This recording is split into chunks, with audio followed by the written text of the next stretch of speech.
Vamos então retomar o nosso estudo bíblico na Carta aos Colossenses, no capítulo 4, começando por enviar uma saudação para todos aqueles que nos acompanham pela internet. E vamos começar por ler no capítulo 4, vamos ler estes versículos. Versículo 1. Vós, senhores, fazei o que for de justiça e equidade a vossos servos, sabendo que também tendes um Senhor nos céus. Perseverai em oração, velando nela com ação de graças. Orando também juntamente por nós, para que Deus nos abra a porta da palavra, a fim de falarmos do mistério de Cristo, pelo qual estou também preso, para que o manifeste como me convém falar. Andai com sabedoria para com os que estão de fora, remindo o tempo. A vossa palavra seja sempre agradável, temperada com sal, para que saibais como vos convém responder a cada um. Tíquico, irmão amado e fiel ministro, e conservo no Senhor, vos fará saber o meu estado, o qual vos enviei para o mesmo fim, para que saiba do vosso estado e console os vossos corações. Juntamente com Onésimo, amado e fiel irmão, que é dos vossos, eles vos farão saber tudo o que por aqui se passa. Aristarco, que está preso comigo, vos saúda, e Marcos, o sobrinho de Barnabé, acerca do qual já recebestes mandamentos. Se ele for ter convosco, recebei-os. Ou recebei-o. E Jesus chamado justo, os quais são da circuncisão. São estes unicamente os meus cooperadores no reino de Deus, e para mim têm sido consolação. Saúda-vos Epáfras, que é dos vossos, servo de Cristo, combatendo sempre por vós em orações, para que vos conserveis firmes, perfeitos e consumados em toda a vontade de Deus. Pois eu lhe dou testemunho de que tenho grande zelo por vós e pelos que estão em Laodiceia e pelos que estão em Hierápolis. Saúda-vos Lucas, o médico amado, e Demas.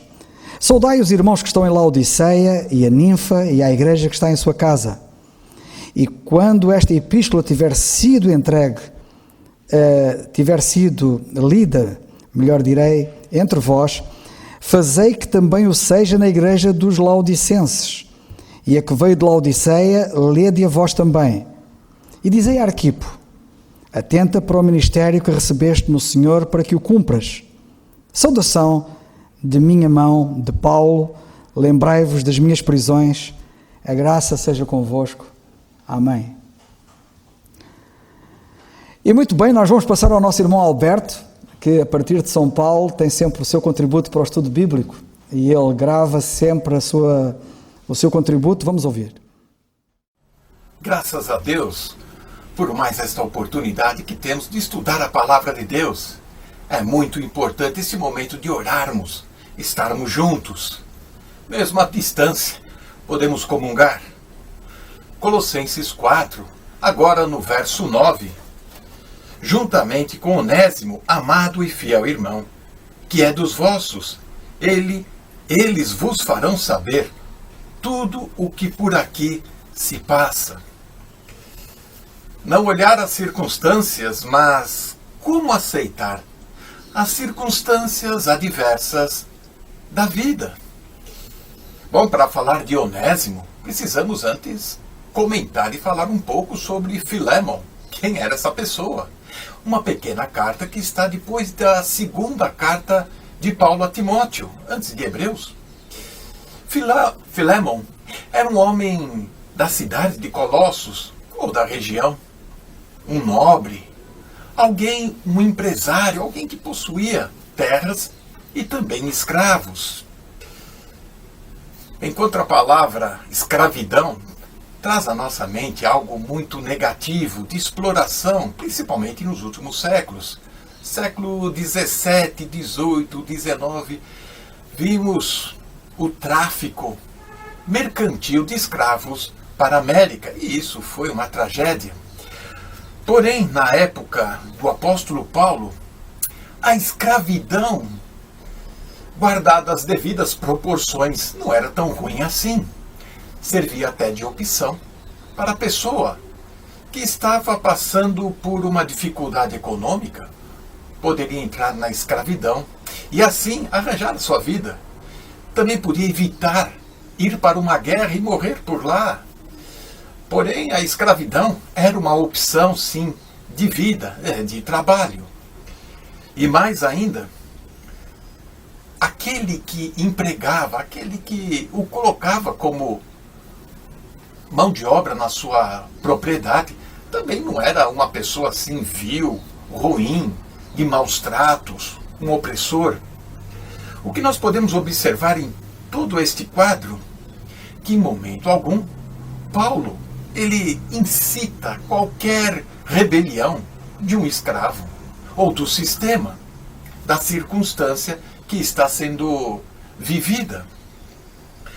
Ao invés de tratar Filémon como um vilão, um opressor, Paulo trata com muita confiança, com muito carinho, demonstrando, inclusive, uma atitude positiva na recepção daquela carta que Filémon iria receber e na solicitação do apóstolo Paulo. Paulo ele ensina aqui algo muito importante. Ele ensinou que cada pessoa deve servir ao Senhor, e vimos isso nos versículos acima, em Colossenses, no final do capítulo 3. Em cada circunstância, o patrão, o empregado, o escravo, dentro de casa, em qualquer circunstância, servir ao Senhor, independente do momento de vida. Agora, aqui o foragido Onésimo, uma pessoa que havia perdido seu valor, a sua identidade, por deixar a propriedade e ir para Roma, uma grande cidade, e lá tentar a sorte.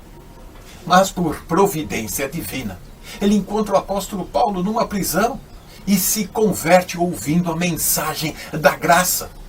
E é essa mensagem que tem que impactar o coração de cada um de nós, para vivermos no mundo adverso que estamos. Veja que Filémon, nos versos 11, 13, 14, este servo inútil, este servo que cometeu um furto, ele acaba sendo uma pessoa de grande valor, uma pessoa que começa a servir e a prestar. As atitudes de Onésimo, depois da sua conversão, antes foi inútil, atualmente, porém, é útil a ti e a mim, diz Paulo na sua carta a Filémon, no verso 11.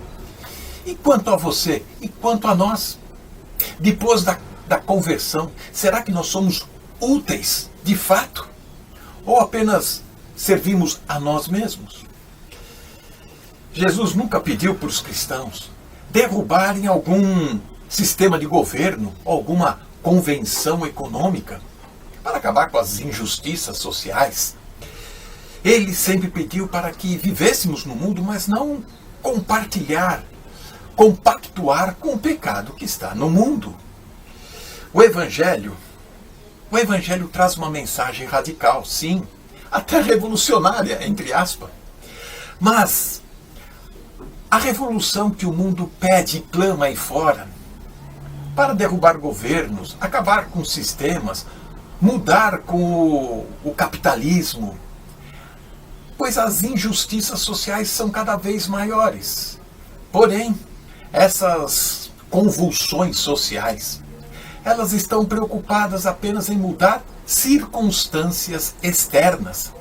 E mudar circunstâncias externas, elas não vão resolver o problema da injustiça, não vão resolver a situação anormal que o homem vive.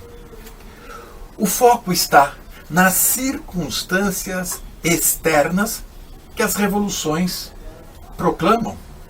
Porém, o Evangelho procura uma revolução interna, no coração, uma mudança de atitude, de comportamento, de mentalidade. E essa mudança faz com que possamos conviver com as circunstâncias que se apresentam. E para isso nós precisamos do poder do Espírito Santo, e isso é conversão. O poder do Espírito Santo em nós faz com que possamos viver neste mundo hostil que a Bíblia ensina jaz do maligno. Gálatas 5, no verso 13 e 14, podemos destacar: porque vós, irmãos, fostes chamados à liberdade, assim como Onésimo foi chamado à liberdade. Não useis, então, da liberdade para dar ocasião à carne, mas servir-vos uns aos outros, pelo amor, porque toda a lei se cumpre numa só palavra. E é nesta: amarás o teu próximo como a ti mesmo. Portanto, esta liberdade que nós ganhamos em Cristo Jesus através da conversão não é para provocar uma revolução e mudar as coisas externas deste mundo, mas exatamente para uma mudança interna, algo que vem mudar o nosso comportamento, nossa mentalidade e a nossa relação com Deus. E essa liberdade que nós ganhamos agora é para servirmos, sermos úteis uns com os outros, vivendo a circunstância que for. Que o Senhor nos abençoe. Amém. Eu quero apenas partilhar convosco um brevíssimo pensamento. No versículo 9, graças a Deus temos falado de Tíquico e acabámos de ouvir o nosso irmão Alberto falar de Onésimo, e muito nós temos a aprender de facto acerca e com estes dois grandes homens de Deus. Mas eu queria chamar a nossa atenção, a minha e a vossa, para o início do versículo 9, que diz juntamente, juntos. E a verdade é que Onésimo e Tíquico, eles iam fazer esta viagem juntos. Mas mais do que fazer a viagem juntos, eles estavam juntos. Juntos não só na viagem, mas juntos no serviço. Estavam juntos no mesmo propósito de servir o Senhor. No mesmo propósito, de facto, de servir a Igreja. Portanto, eles estavam verdadeiramente juntos. Certamente que Tíquico, mesmo que não tivesse ninguém para ir com ele não deixaria de fazer esta viagem. Mas certamente não seria a mesma coisa indo juntamente, neste caso, com Onésimo. Porque a viagem não era fácil, as viagens eram difíceis e não tínhamos dúvidas, e certamente nós poderíamos testemunhar disso, por vezes na nossa jornada há momentos de fraqueza, há momentos que fraquejamos e não é de facto importante estarmos juntos com alguém que nos dá ânimo, que nos dá força e que nos diz vamos para a frente. As coisas começam de facto a complicar, mas de facto é muito diferente quando estamos sós. Quando estamos sós, deixamos-nos abater e por vezes vamos abatendo e vamos desistindo e acabamos por vezes por desistir. E por isso, quão importante é estarmos juntos. Aliás, é isso que a palavra de Deus nos mostra ao longo de toda a Bíblia, a importância de estarmos juntos. Como às vezes é dito, a vida espiritual na vida espiritual não há ramos. O ramo é que atua sozinho, mas na vida espiritual não é assim. Na vida espiritual somos ovelhas e as ovelhas estão juntas.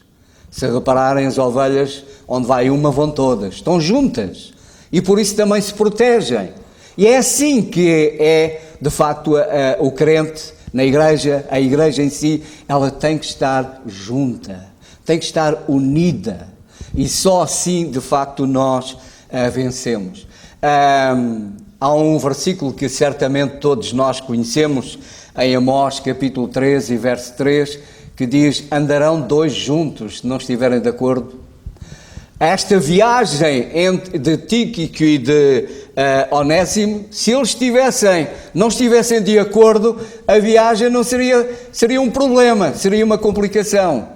E portanto, quão importante é que as pessoas façam uma viagem juntas, com o mesmo propósito, com o mesmo objetivo. Por isso, aliás, ainda no domingo o Nando falou acerca do casamento e que o Senhor diz, não é bom que o homem esteja só. E por isso lhe fez uma adjutora, E Cristo criou a mulher para estar junta. E os juntos, de facto, enfrentam as dificuldades e animam-se um ao outro. Por isso, quão importante é que dois caminhem juntos, estejam de acordo, para que a jornada seja uma jornada de alegria, uma jornada, de facto, de vitória. E este versículo podia levar-nos a falar de diversas as coisas. Podem estar juntos duas pessoas em que uma acredita em Deus e outra não acredita? Podem caminhar juntos? Podem caminhar juntos duas pessoas cujos valores e princípios nada têm a ver um com o outro? Não podem caminhar juntos. Mas quando as coisas se conjugam, então a caminhada, a jornada, ela é muito mais fácil. Por isso, irmãos, como o Nando costuma dizer, estamos juntos. Estamos juntos na obra do Senhor. Estamos juntos servindo o Senhor. E certamente o serviremos com alegria e com gozo nos nossos corações. Que o Senhor nos abençoe. Boa noite, irmãos, aqueles que nos ouvem de longe. Eu também tenho aqui um pequeno pensamento para poder partilhar convosco. Eu, no versículo 11 da mesma carta que temos estado a estudar, eu não vou passar para o versículo 11, mas é só um pequeno apontamento. O apóstolo Paulo diz assim, a meio do versículo diz: são estes unicamente os meus cooperadores. E nós podemos pensar assim, são estes unicamente, ou seja, peço perdão, ou seja, não são muitos, são poucos, sempre foram poucos, mas havia uma coisa, um denominador comum que unia estes irmãos, sendo eles poucos, uma das coisas que os unia era o Senhor, era o mesmo objetivo, mas acima de tudo, todos eles manejavam bem a palavra de Deus, todos eles manejavam bem as Escrituras. E era isso que os unia, porque todos eles tinham temperamentos diferentes, todos eles serviam de maneiras diferentes. Uns eram homens de oração, serviam na oração, outros que combatiam em oração por estes irmãos nestas igrejas, principalmente nesta igreja aqui em Colossos. Tínhamos irmãos que eram diligentes no serviço, tínhamos outros que ainda também eram diligentes na questão dos relacionamentos, como Epafrodito, quando o apóstolo Paulo pediu que ajudasse aquelas duas irmãs que tinham ali, Evódia e Sinti, que tinham ali um problema, todos eles diferentes, com dons diferentes, mas havia uma das coisas que os unia. Não eram muitos, mas aquilo que os unia e fazia andar para a frente e funcionavam como um batalhão que pareciam até muitos, era de facto eles manejarem bem a palavra do Senhor. E manejar bem a palavra do Senhor traz benefícios a todos os níveis, quer para os outros e quer para nós próprios. E é isso que dá crescimento à igreja. Nós vemos aqui, nestes unicamente, uma igreja a funcionar verdadeiramente. Ou seja, um corpo a funcionar verdadeiramente. Não precisam de ser muitos para funcionarem. Infelizmente, muitos há que são multidões, mas que do corpo não têm nada. Infelizmente.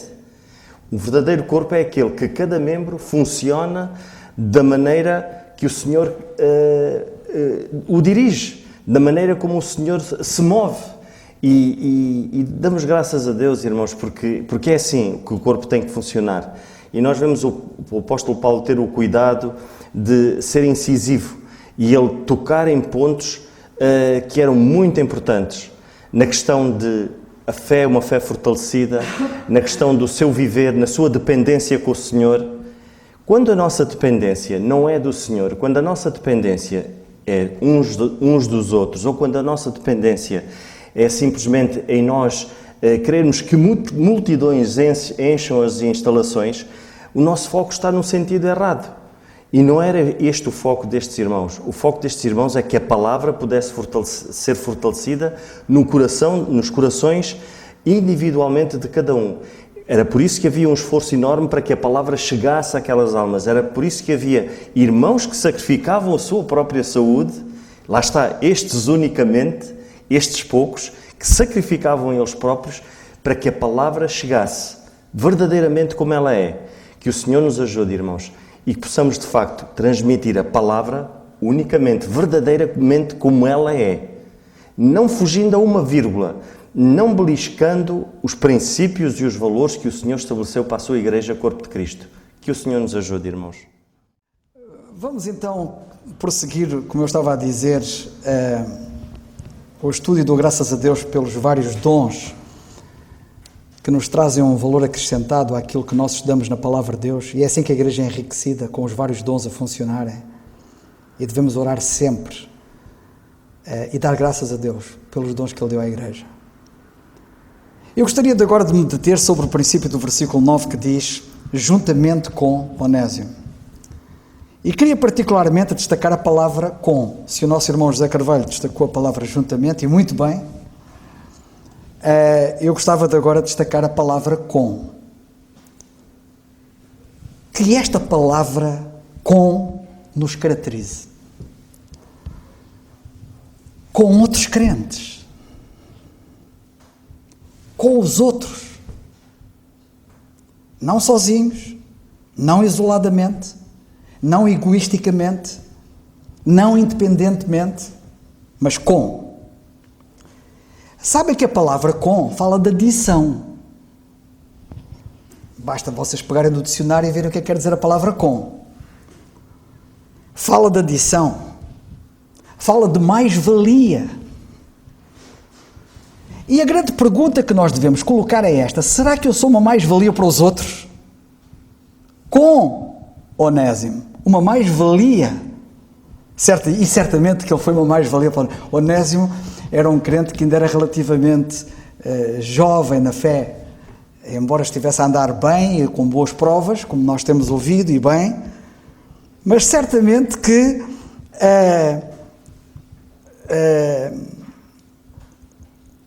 Onésimo estava, apesar de ser novo, já estava a ser uma mais-valia. E eu queria chamar a vossa atenção para isto. Já trazia uma adição, e ele já trazia um maior valor à obra de Deus. Em Romanos, no capítulo 16 e versículo 14, nós lemos assim. Romanos 16, 14, lemos assim. Saudai a Síncrito, a Flegonte, a Hermas, a Pátrobas, a Hermes e aos irmãos que estão com eles. Os irmãos com. Eu quero ser um irmão com.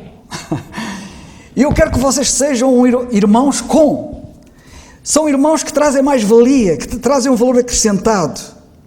São irmãos que adicionam. Nós não devemos ser subtratores, devemos ser somadores. Nós devemos adicionar sempre. E isso é muito bom quando isso acontece. E eu dou graças a Deus por aqueles que adicionam. E temos aqui alguns crentes que de facto adicionam. Em Romanos 16,15, logo no versículo a seguir, lemos assim: saudai a Filólogo e a Júlia, a Nereu e a sua irmã e a Olímpia, e a todos os santos que com eles estão. É muito importante nós sermos crentes com, sermos irmãos com. Estar com não é mero pro forma. Por exemplo, eu poderia dizer até certa maneira, de certa forma, ou nós estarmos, ou eu estar aqui esta noite convosco, é um mero pro forma. Isto em si é um mero pro forma. Eu espero que não fique por aí. Eu espero ser uma mais-valia para vós e vice-versa, que vocês sejam uma mais-valia para mim. Mas não é mero pro forma. Na primeira carta aos Coríntios, no capítulo 16, versículos 3 e 4, nós lemos assim: e quando tiver chegado, mandarei-os por cartas a provar-te, para levar a vossa dádiva a Jerusalém. E, se valer a pena que eu também vá, irão comigo, comigo.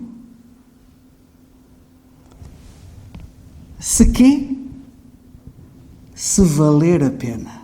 Nós temos que ser crentes com. Quem são os crentes com? São os que valem a pena. Será que eu valho a pena? Será que tu vales a pena? Nós temos que ser crentes que valem a pena. São os crentes com. Na primeira carta aos Coríntios, no capítulo 16, nesse mesmo capítulo, no versículo 10, nós lemos assim: e se for Timóteo, vede que esteja sem temor convosco. E cá está, ele com. Timóteo é um crente com. É um crente que traz valor, é um crente que traz adição, que soma, que acrescenta. Que esteja sem temor convosco. O que é um crente com? O que é um crente que traz valor? O que é um crente que vale a pena, que adiciona? A seguir nós lemos, no caso de Timóteo, convosco, porquê? Porque trabalha na obra do Senhor. Isto é um crente com. Um crente com mais valia, que traz valia, é um crente que trabalha na obra do Senhor. E diz o apóstolo, como eu também. E atenção, Timóteo não trazia valor apenas assim, à taxa de 6%, como o IVA mais pequenino. Trazia a taxa de 23%, né? Por cento, que é assim, taxa máxima. Ou seja, Timóteo trazia um valor semelhante ao do apóstolo Paulo. Por isso é que Deus o usou como Ele o usou.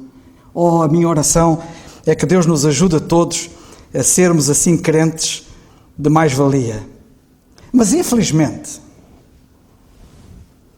há também crentes com ao contrário. E o que é que eu quero dizer com isto? São os que são contra, também são contra os crentes. Crentes contra crentes, infelizmente é verdade. Por exemplo, temos o caso de Míriam, temos o caso de Arão, contra Moisés. Isto é muito grave. Além do mais, eram irmãos na carne. Mas tanto Míriam quanto Arão foram contra Moisés. Ainda hoje li uma coisa que me encheu a minha alma. Li várias coisas. Que foi de personagens bíblicos, particularmente casais. Um casal que particularmente me encheu logo à cabeça foi Adão e Eva. Vocês já repararam que Adão e Eva foram um dos casais que mais anos viveu na Terra? Vocês não têm um casal a viver tanto como Adão e Eva. Se houver é para aí mais 2 ou 3, porque eles são os terceiros mais velhos. Ou seja, a durabilidade do seu casamento é impressionante. Mas depois nós temos um outro casal que é fantástico, que é Joquebed e Jetro, não é? Não, Jetro era o sogro. Como é que se chamava o pai? Arão? Não. Ai, agora deu-me uma branca. Pai de Moisés. Então ninguém sabe quem é o pai de Moisés?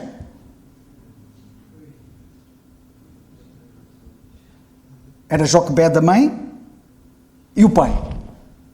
Aí agora deu-me uma branca, eu peço desculpa, mas olha, um bom exercício para vocês irem à Bíblia e ver. Mas este casal teve 3 filhos. E foi um casal extremamente provado, sabem? Porque logo com Moisés, aquilo foi obra que não foi fácil. Quiseram matar Moisés. E isto impressiona-me. Mas o que eu quero aqui dizer, chamar a vossa atenção, é que este Arão e Míriam deram cabo da vida de Moisés. Foram contra ele. E particularmente foram contra ele por causa dele ter tomado por esposa uma mulher cuxita. Porque ele tomou para si uma mulher cuxita, que seria uma mulher de cor de pele escura. O racismo vem de muito longe, sabem? Eles foram contra Moisés. O irmão Viriato Sobral casou-se com uma inglesa.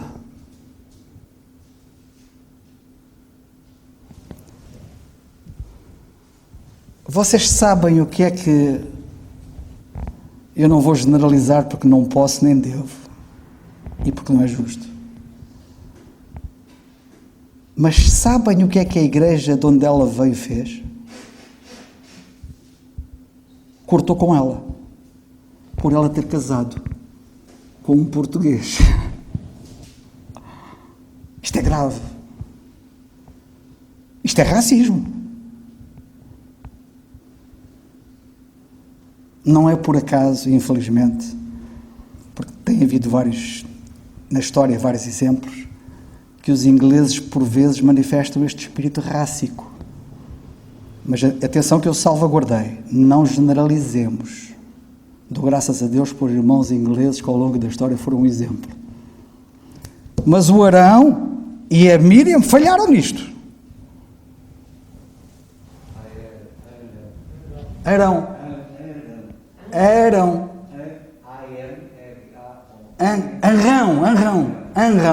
Anrão. Obrigado, José. Eu bem me parecia que era Arão. É isso, muito obrigado, José. O pai de Moisés era Anrão e a mulher era Joquebede, não era? E era Joquebede. Muito bem. É um outro casal. Estes casais antigos têm muito que se lhe diga. Que eu não vou falar agora disso. A Bíblia diz assim em Números 16:42: e aconteceu que, ajuntando-se a congregação contra Moisés, crentes contra Moisés, cá estão, os contra são de sinal menos, estes não adicionam, estes subtraem. E virando-se para a tenda da congregação, eis que a nuvem o cobriu e a glória do Senhor apareceu. Mas temos mais, lamentavelmente temos mais. Temos mais que se distinguem por serem contra. E acerca desses, a Bíblia, por exemplo, eles são muitos, sabem? Eles não são poucos. Os contra não são poucos, infelizmente. Eles têm companhia. Tiago, quando escreve a sua epístola, no capítulo 5, versículo 9, diz assim: irmãos, não vos queixeis uns contra os outros. Contra os outros? Como é que é possível eu ser contra o meu irmão na fé? E eu ser contra a minha irmã na fé? Mas existe, está cá. Não vos queixeis uns contra os outros para que não sejais condenados, eis que o juízo está à porta.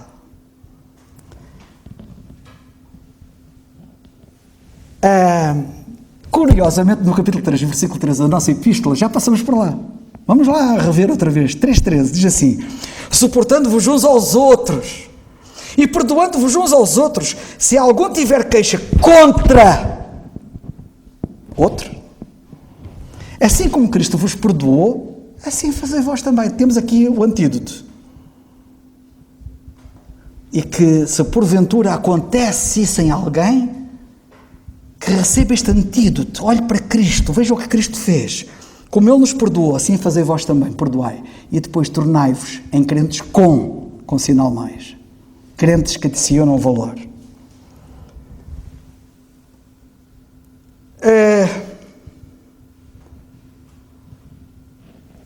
O irmão Alberto já deixou entender, mas a palavra onésimo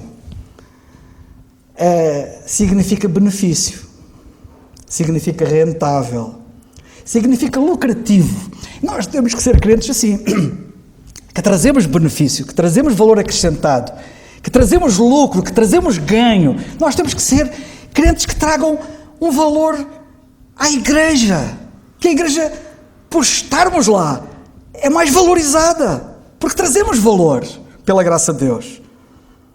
Onésimo trouxe este valor. E era um indivíduo sem valor, como nós ouvimos, e muito bem explicado pelo irmão Alberto. Era um indivíduo sem valor que criou valor. Isto para mim é significativo. Como é que um indivíduo que ninguém dava nada por ele, que ninguém esperaria nada dele, um indivíduo que só dava era prejuízo, porque ele eventualmente terá roubado, passou a ser um indivíduo que traz valor.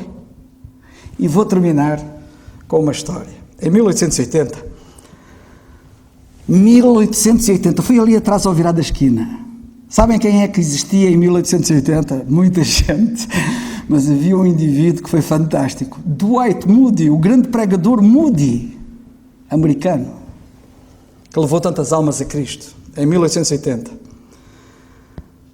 Ele foi a São Louis, no Missouri, no estado do Missouri, nos Estados Unidos, um dia, E foi lá participar em reuniões evangelísticas e esteve lá a pregar a palavra de Deus em St. Louis, no Missouri. E o jornal local, sabem que a cultura americana é muito diferente da nossa cultura. Os americanos têm muita cultura, porque também eles são muito influenciados pelo Evangelho, foram, infelizmente já não estão a ser como foram no passado. Os próprios jornais correntes, diários, traziam muita coisa de Bíblia, muita coisa. Traziam meditações, traziam excertos da palavra de Deus, e inclusivamente, por exemplo, alguém ir pregar, como Moody foi pregar lá, trazia uma reportagem sobre a pregação dele lá. E foi o que aconteceu. O jornal local, que é o Globe Democrat, publicou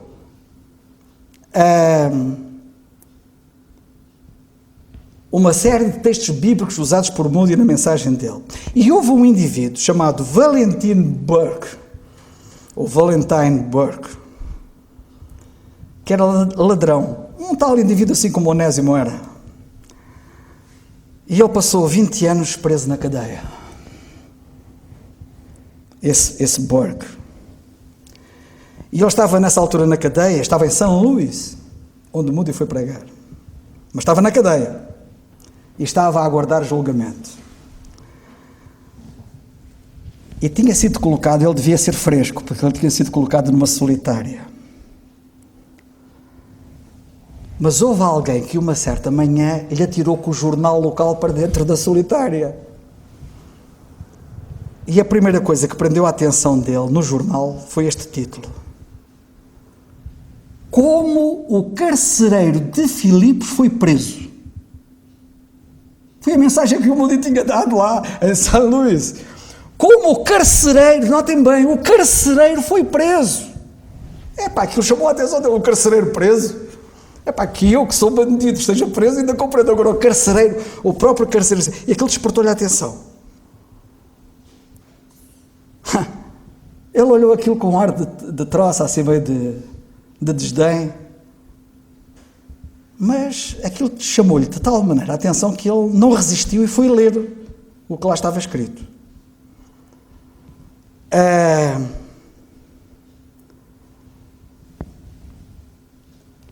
E curiosamente, quando ele viu a palavra Filipos, o carcereiro de Filipos, existe um Filipos no estado de Illinois, e ele sabia disso, e ele achou piada, porque dizia, olha, o indivíduo se calhar do estado de Illinois, mas o Filipos, carcereiro, não tinha nada a ver com isso, como nós sabemos.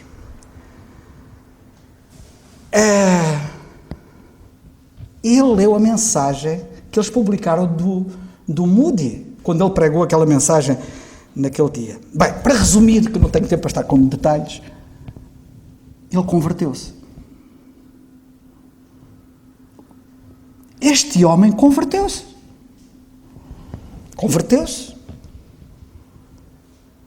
E passado umas semanas foi a julgamento e depois foi libertado.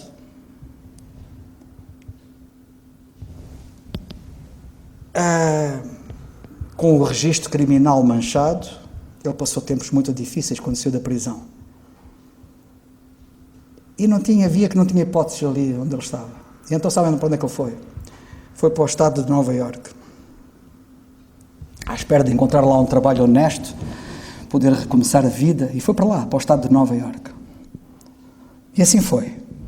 Esteve lá uns tempos,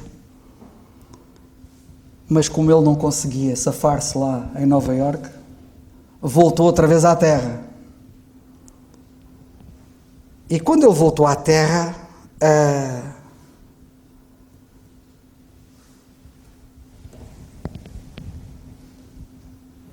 ele encontrou o xerife, que o conhecia, não é? Onde é que tens andado, Burke? Fui tentar arranjar trabalho para Nova Iorque, mas não consegui nada. E ele disse-lhe: olha, Burke, eu sei que tu estás a falar a verdade. Porque eu segui-te desde que tu saíste da prisão. E segui-te lá em Nova Iorque. E sei que não fizeste nada de errado. Eu quero-te oferecer trabalho aqui na polícia. E vais para cá trabalhar. E assim foi. Passado um tempo, ele estava no tribunal a segurar um saco de joias. Não sei porque é que ele estava lá com o saco das joias, mas com polícia. A guardar as joias ali. E apareceu lá o Moody, não sei como é que o Moody apareceu lá. Ele disse, Seu Moody, disse ele ao Moody. O Seu Moody não sabe de mim, não sabe da minha história. Mas eu quero que saiba que um dia o Senhor veio pregar a São Luís. Eu estava preso, ouvi o Evangelho, converti-me. E a graça de Deus, veja o que fez do ladrão, a segurar um saco de joias. O que eu vos quero dizer é o seguinte, e o irmão Alberto falou nisso. Deus quer transformar-me, não importa o que eu tenha sido. E mesmo apesar de eu ter sido alguém que ninguém dava nada por aquilo, Ele pode transformar um ladrão num indivíduo mais confiável que segura um saco de joias. Que Deus nos abençoe.